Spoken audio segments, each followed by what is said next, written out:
Welcome back to the shop. We're working on the brakes on the Datsun.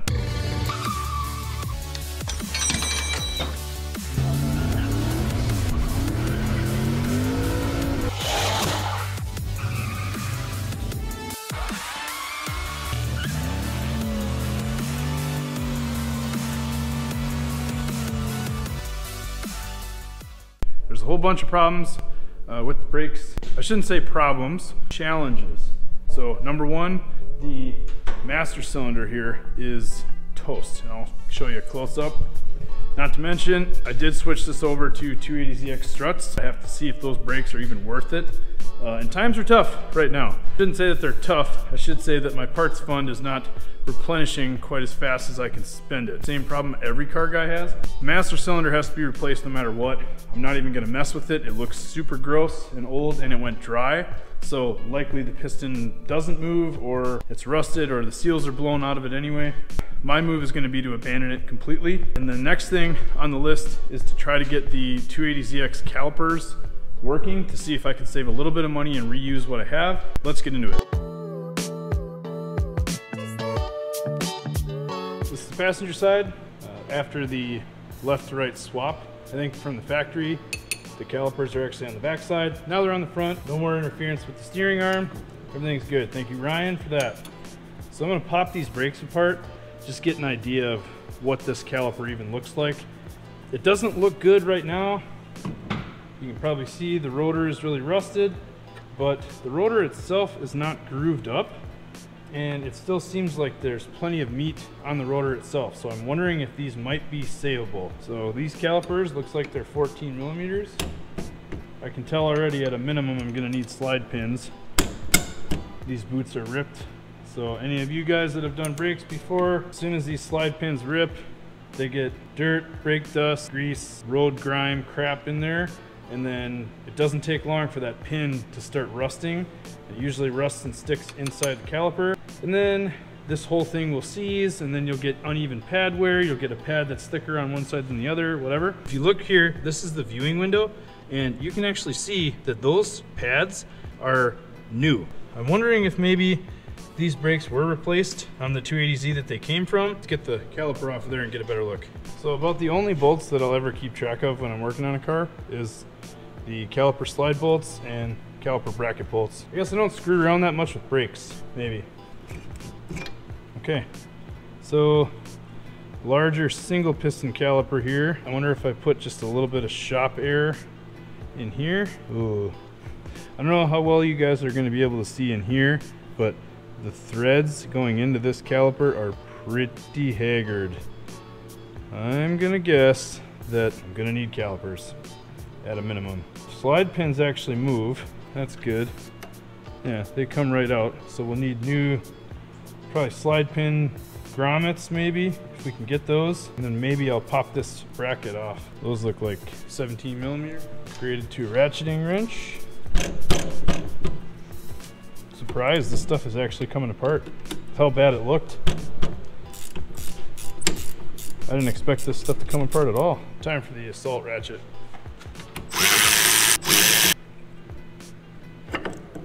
Okay. Other than this stuff being obviously used, the bracket and stuff looks to be in good shape. We definitely need some new grommets on the slide pins here, just because they're loose and there's a whole bunch of crud that's got in there already, but they do move. And probably need new hardware. These are probably some sort of like spring retainer clip to kind of keep tension on the pad. But the brake pads themselves actually look almost new. So I'm wondering if I can clean these up and use them. Grab a needle nose and get that cotter pin off.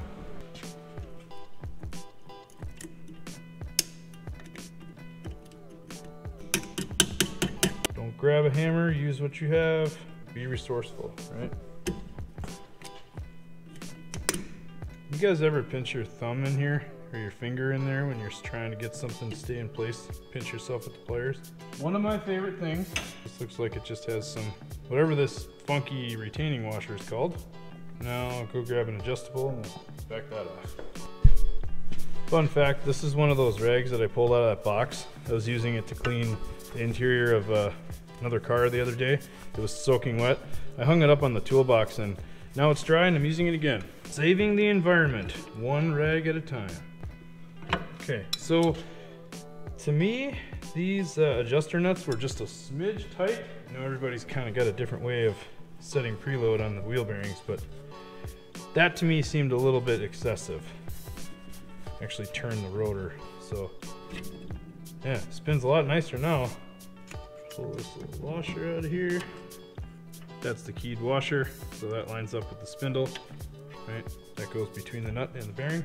I was just thinking, most of the people that watch this channel, other than like my dear friends and family who are just there to support me, everybody else is a car person, so I don't need to explain this, right? If I do, comment down below. Otherwise, I'm not gonna really explain all of this. Most of you guys know, or most of you people know how a standard tapered roller bearing setup works, but I'm wondering if I can clean this bearing up and save it. That's what I do almost all the time with these. If I clean it up and the bearing rollers don't have any grooves in them, they look pretty good, then I'll just repack it and put it back in. So with the outer off, should be able to pull this guy out. Yep. All right, there it is. There's the inside. So the inside of this rotor does have just a tiny bit of grooving to it and just a very slight little edge. But other than that, man, it looks actually pretty good. I'm wondering if we can get away with reusing this, or I wonder if I'm gonna be able to convince myself to reuse this stuff. There is a ton of grease on this spindle. Somebody was trying to do the right thing here. It's like whoever had this before must have taken care of it, because this spindle, other than the grease on it here, this thing looks immaculate. As far as I can tell anyway, doesn't look like there's any major scoring or anything. Even on that inner race right here where the seal rides. I think I'll get rid of this backing plate because this thing is screw-gold. So if you just take your little bit of the general purpose garage cleaner right here, I'll be damned. This actually looks really nice. So the backing plate is held on with 4 Phillips screws right here that look to be rather impossible to take off. I'm gonna try to do a little trick to see if I can break those loose. Just gonna put the screwdriver in the screw and tap it to see if maybe the shock of hitting it with a hammer will help jostle it free. Should go on record and say that I have not put any PB blaster on these yet. Just hoping for a win. And the answer is no. If this doesn't work, we'll be drilling them. It's my favorite thing to do on a Monday night. I do have a hammer impact tool. I'm gonna try that. So if you haven't seen one of these before, this is the hammer impact tool. It's got a Phillips bit on the end, and all of mine look terrible. This is a very old tool. I've used it a bunch. So when one of them stops working, I move to the next one. So this is set on loosen. Just see if I can't get lucky here.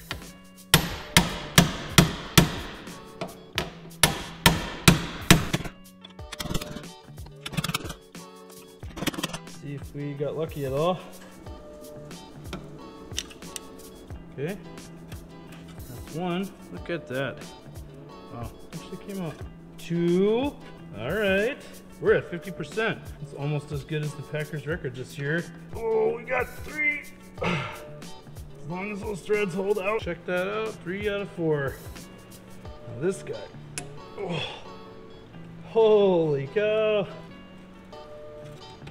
Okay, there's the 4 bolts on that sucker. It's amazing those came out. Yeah, so this is what's left of the backing plate. I'm just gonna run without them. Just trying to knock some of the loose stuff off without touching that machine surface. Just prepping these for paint.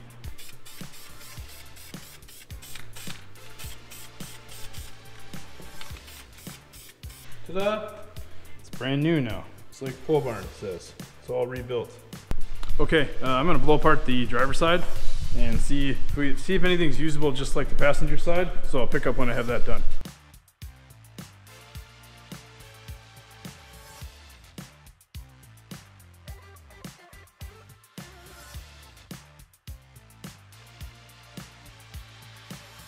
Disassembly of the passenger side brakes actually came out just the same. All 4 of these bolts for the backing plate came off.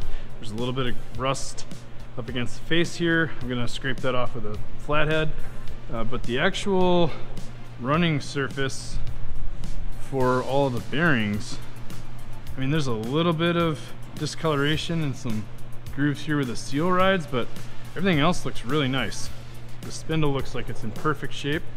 So I'm just gonna scrape that off, shoot some paint on it like I did the other side. Maybe I'll test the calipers. Just gonna try putting a little bit of shop air right in here. Don't worry, I'm not buying these anymore. Just using it for today. Can't get...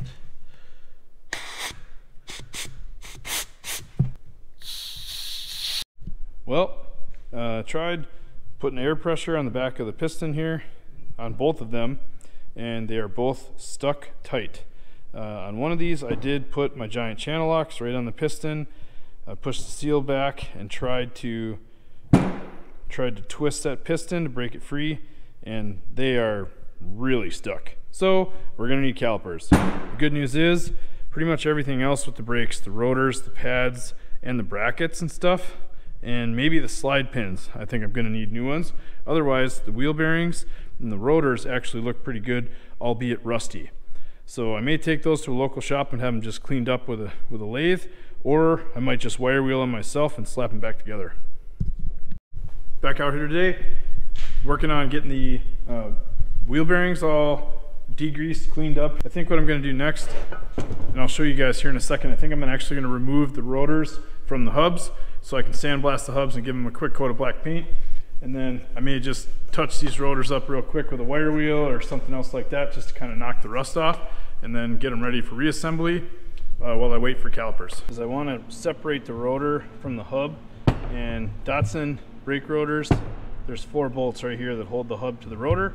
I wanted to paint the hub, so I'm gonna scoop all the grease out of the center and pop these apart, and then take them over to the sandblaster, run them through there, get a coat of paint on them, because I am gonna reuse these.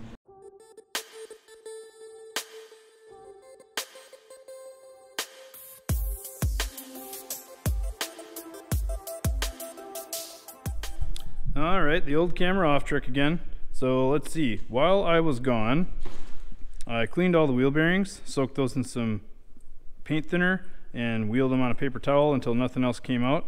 They actually look really good, so I'm gonna reuse those. The hubs, took those to the wire wheel on the bench grinder, and then shot them with some D1635 on that. So these are at least cleaned up and ready to go. The rotors, I hit these with a 320 grit sandpaper on the DA over there, just to kind of knock the rust off. Didn't do too much on the face. These are rusted a little bit further, but I'm hoping that when we put these back on, use the brakes a few times, this stuff will wear right off. Over here, the caliper brackets, I put those through the old blast from the past over there, and then gave them another coat of paint. So I just have to order new slide pins and grommets. Then the whole brake system can go back together. So at this point, I'm gonna head inside, I'm gonna order all the brake parts so that I can at least get the calipers, the rotors, and the pads, and the spindles all back together in the front. And then the brake master cylinder will be after that. I don't know, it's kind of a struggle. I'm sure you guys know what this is like when you're building a car. You only have so much disposable income to put into that car, so you have to make choices on what parts you buy. I don't wanna babble too much. Pick up when we got some more stuff. It's a few days later, finally got my parts. I didn't want to go too cheap, but I did not want to replace everything just because it feels good to have every part be new. You guys saw, I'm going to keep the rotors, the calipers are junk, and we definitely need a master cylinder. So here's 2 calipers. So front left and front right caliper, 2 inner wheel seals, and I got new brake hoses. Hopefully these reach and we get full steering. They look to be long enough, but we'll check that.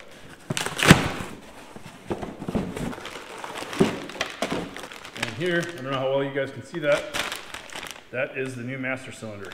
This is kind of depressing. This is one of the classic car magnets that came with the parts. Makes you feel old when a 90s era Grand Prix is considered a classic and made it on a rock auto magnet. I'm going to start by reassembling the rotors onto the hub. The hub actually goes through from the front, and the threaded holes here in the back of the hub actually line up with the holes here in the rotor. Assembles just like that. And it's just 4 bolts that drop through. It's going to wipe out any rust or grit or anything that may have gotten in the back of the bearing here. I'm reusing the race because each bearing race looks fine. So these are the new inner wheel seals. So this is what came out. Okay, they appear to be exactly the same. Good. I don't know if any of you guys have ever had difficulty ordering parts on Rock Auto. It's a great resource, and the parts are usually cheap and they ship in a reasonable amount of time. Not great, not fast, but they do get here eventually. The only problem I find is sometimes the descriptions of the parts and or the pictures of the parts are not that good. So I usually have difficulty getting the correct parts if there's more than one available, or if there's like a VIN split for that year. But these seem like they're going to work fine. Pack these bearings. I got the bearing packer right here. If any of you have ever seen this before, these work really, really well, and they make this process a lot faster. Now you can do the glove grease in your hand and pack it like that, with a glove or not, whatever. But I like using this thing, it's really fast. So for those of you who don't know or have never seen how this works, take our bearing here. This is a tapered roller bearing. Throw it in with the smaller diameter of the cone side down, like that. Center it right on the center pin here. And then this is the top piece. This will actually drop down. So with this piece down on the shaft, all you have to do is apply downward pressure until you start to see the grease come out of the bearing. See, the grease is now coming out of the back side of the bearing. So this bearing is now packed all the way through with fresh grease. It's ready to go in. And drop this bearing in. I may actually take a little bit of the leftover grease and throw it on the face of these rollers. Kind of redistribute this grease around here. And drop the bearing right into the race. And take our new, what do we call this, the spindle side seal or the back side seal. You can see there's kind of like the open channel that goes in towards the grease. Set this in here and then gently tap it in. There you go. Backside bearing is in, nice and freshly packed. All new grease in there and a new seal. So this thing is now ready to go back on the car. And then I will pack the front bearing and we can assemble this. The rotor and hubs all assembled. The seal's in the back. The rear bearing is back there. I've got a generous amount of grease on the spindle. I'm actually going to move some of that forward to hit the threads, just to kind of help that nut go on there. Everybody's seen this before, but if you haven't, all we're doing is we're going to slide this rotor on until this seal right here goes over this lip right there. And then we're going to slam the outer bearing in there, because right now you can kind of see the whole rotor is floating on that seal right now. So here's the freshly packed outer bearing. Shove that all the way in. There you go. So now you can kind of see that the rotor's more supported. Here's our washer. And finally the spindle nut. Now what we're going to do, I don't know, I think there's like, what, 100 different ways to do this the right way. But I'm just going to run it in by hand, spin the rotor a little bit, snug it up by thumb, snug it up a little bit, then I'll grab my wrench. What I've done in the past that works really well with these tapered roller bearings, so I'll take an adjustable and I'll run this nut down really, really hard and back it off. Spin the rotor, make sure that it spins freely, and then kind of wiggle it back and forth to see if I can feel any play in there. It all feels pretty tight. So I've heard a lot of different things. People say run it all the way down a couple of times to kind of seat the bearings in there, then back it off, check that it spins, and then tighten this nut to hand tight. What I've been doing is I'll jam it all the way down, back it off, jam it all the way down, back it off. Then I'll come back here, snug it up by hand, and give it a little extra preload. Should still spin free. Maybe I'll back that off a hair. There.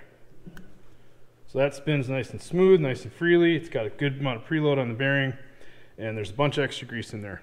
Everybody that's seen this before, you know the drill. Lastly, we have a little retainer nut thing. I don't know what this is called, and I don't care. And a new cotter pin from the handy dandy Harbor Freight kit. And I'm not going to show you how I do my cotter pins, just because I don't care to hear everybody tell me that it's the wrong way or there's a better way. I'm going to do this, it's not going to fall out, and it's going to be fine. Alright, I lied. Maybe I will show you how I do my cotter pins.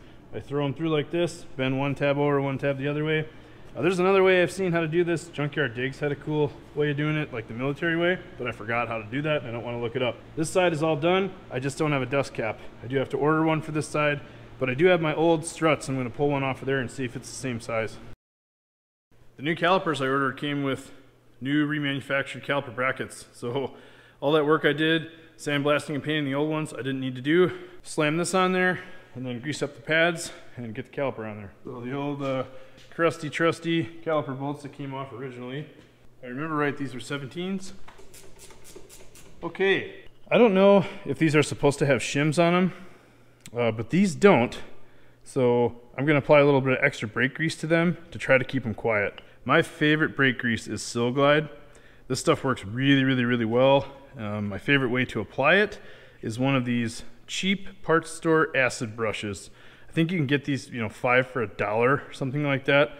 They work really great for this kind of stuff, especially when you're trying to grease up like caliper brackets where the pads move and you don't want to get this all over the rotor or the pads. Just splooshed a little bit out here onto the end of the brush.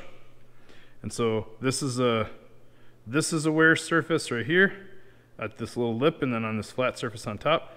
But what I like to do to try to keep disc brakes quiet is I'll put a little bit of grease on the back side of the pad where it contacts the caliper. So the first spots I'm going to grease are right here, and if I have a little bit of extra like I do, I'll run some grease kind of right here where the caliper is going to slide over it. Do the same thing for the inner pad. Then I think I remember how those little springs go in there. Now I think how these little spring clips go in is they just kind of friction fit up in the caliper like that, and then when the caliper goes on, these are pressed down, and that's to hold the brake pads, hold tension on the brake pads.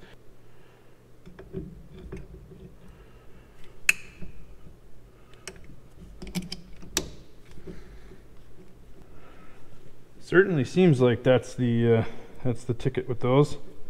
Kind of keeps the caliper kind of floating off of the pads just a little bit. All right, next thing I'm going to do is put the caliper together on the other side, then I'll take the hard lines off and get the brake hoses on there.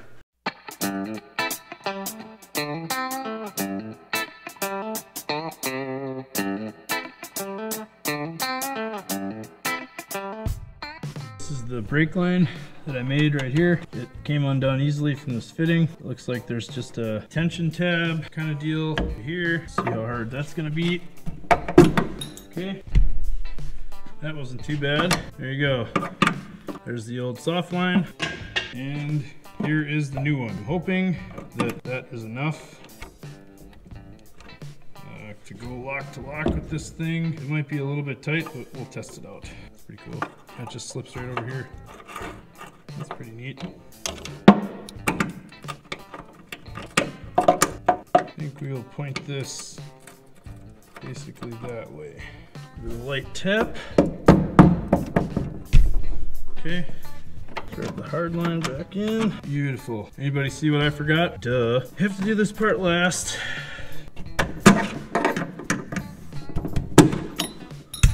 So here's the port for the brake line, and you're probably wondering like, oh no, do you need a crush washer? Well, if you guys can see in the end of this line, probably can't because this camera doesn't focus, there's a reverse flare right here. So inside the bore of the caliper, there's actually the male flare. So this just runs all the way down and seats onto that flare. I want to say that's a 17 millimeter. Crank that down tight. It is. Crank her down right before it starts to peel the threads or the flats off of that nut. Now this guy, as we learned already, goes in here, a little tap on that, and voila, look how cool we are.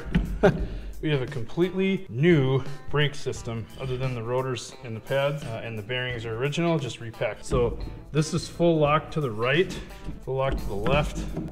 I don't think we're gonna have any trouble with this. So for any of you guys doing a 280ZX front strut and brake swap on your 510, the 280ZX soft line is long enough. Now obviously the suspension is at full droop right now, so this looks more exaggerated. So there will be more slack when the wheel is up closer to ride height, but these should work plenty good. They'll stay out of the way. They shouldn't get tangled or caught on anything in here. So I'll do the same thing on the other side, and the brakes are ready to be, man, I always get so darn excited.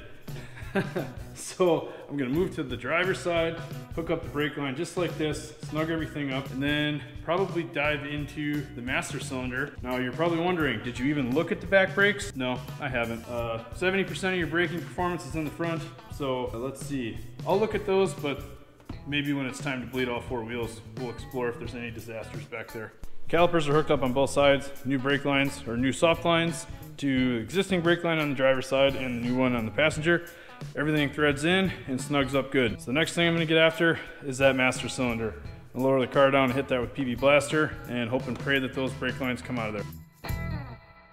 So forgive me if the audio gets messed up or this video is a little weird. This is a really precarious position to get you guys into, but hopefully you can see the master cylinder here. There's a bolt up top and there's one underneath.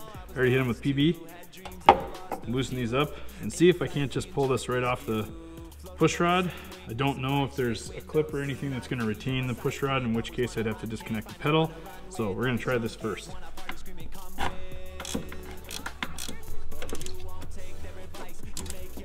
Okay, the lines are loose.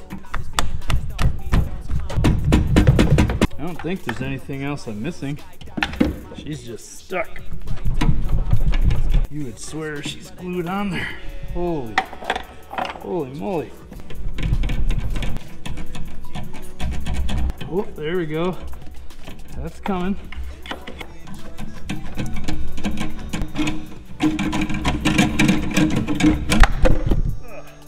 Oops, sorry guys. There she is, free at last. Yeah, I'm wondering if I should get this gasket now. I don't know if this one's salvageable or not. In case you're wondering, there's just a regular push rod that goes into this master cylinder. So I should be able to just take the new one and slam it right back in place. It appears that there is some evidence that this thing was leaking. There's some goop in here and some goop inside the seal, or the gasket here, the grommet I mean. So anyway, yeah, probably a good thing.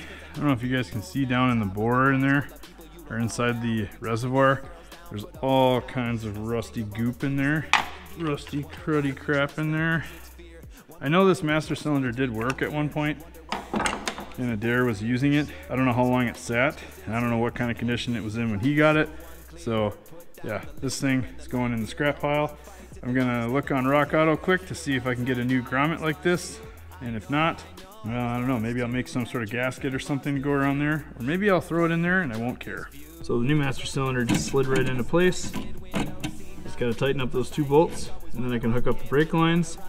And what's neat about these master cylinders is they actually have bleeder ports right here so that you can bench bleed this master right on the car.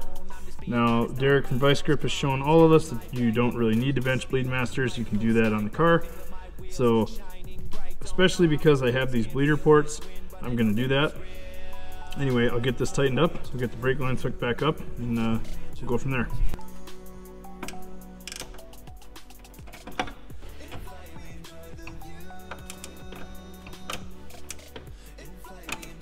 Passenger side has a new caliper and a new flex line, as well as new packed bearings. I need a dust cap for this side. The driver's side is also complete. New caliper, new soft line, same pads and rotors, repack bearings. And there is the new master cylinder hooked up. Lines are just snugged on there. I know that thing still needs to be bled, as well as the rest of the car needs to be bled. Okay, I've successfully adapted all the 280ZX brakes to the Datsun. It's got new calipers. It's got fresh pads that were actually on there already, and a new master cylinder. I'm not gonna bore you guys with bleeding all of the hydraulic systems on this car. That's gonna take like a whole day, and I am gonna need somebody to sit up there and pump pedals for me. The next step I'm gonna do after this is go after the front suspension. I have access to an easy button that I'm gonna click, which is gonna get me all new fresh suspension parts with new bushings, new ball joints, etc., all in one place for a good price. Thank you, Ryan, I appreciate that. We actually got our first Parts Fund donation. I can't believe it. Evan, thank you so much for that. You didn't have to do that. I really appreciate it. Those funds are gonna go right to this car. The goal is to take this car and Steve's AMC Hornet on Power Tour 2024. We're doing that with S Motorsports, my neighbor's channel. There's gonna be a big group of us. We're gonna try to make that happen. For those of you who are here for the first time, look at some of the other videos. I have plenty on this car, and maybe consider subscribing if you like what you're seeing. I appreciate every single one of you. Thank you very much. We'll see you in the next one.